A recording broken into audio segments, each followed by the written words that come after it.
కూడా కంప్లీట్ అయిన నేపథ్యంలో జాతీయ స్థాయిలో కూడా అవార్డు రావడం జరిగింది. ప్రధానమంత్రి కార్యాలయం కూడా ప్రధానమంత్రి గారు కావచ్చు, ఆయన కార్యాలయం కూడా ఆయన అభినందించడం జరిగింది. అయితే మనం ప్రస్తుతానికి నారావారిపల్లికి రావడం జరిగింది. ఇక్కడ వాళ్ళ కుటుంబ సభ్యులు ఉన్నారు, గ్రామస్తులు ఉన్నారు, అందరూ ఉన్నారు. మనం మాట్లాడించే ప్రయత్నం చేద్దాం. ఇవాళ దేశవ్యాప్తంగా ప్రపంచవ్యాప్తంగా నారావారిపల్లికి ఒక గుర్తింపు వచ్చింది సార్. ఎందుకంటే విద్యుత్ రంగంలో చాలా రకాల ఇబ్బందులు పడుతున్న తరుణంలో పేదలకు అందరికీ కూడా ఒక మంచి కార్యక్రమాన్ని తీసుకురావడం జరిగింది సోలార్ ప్రాజెక్టుకి సంబంధించి. ఏం చెప్తారు? మరి జాతీయ స్థాయిలో మీ ప్రాంతానికి, మీ గ్రామానికి అవార్డు కూడా రావడం జరిగింది.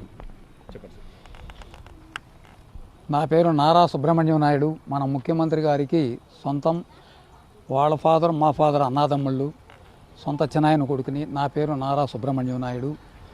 ఒక 40 సంవత్సరాలుగా నేను కార్యకర్తగా చేస్తూ ఉన్నాను. ఈ నేపథ్యంలో ఆయన 4వసారి ముఖ్యమంత్రి అయ్యారు కూటమి ప్రభుత్వంలో. చేసిన తర్వాత మనం అభివృద్ధి ఎలా చేయాలి, ఏం చేయాలి అనేటువంటి దీంతో ప్రధానమంత్రి గారు మోడీ గారు స్వరా పథకంతో ఈ యొక్క కరెంటు విధానాన్ని మనం ఏ విధంగానైనా ప్రజల్లో భారత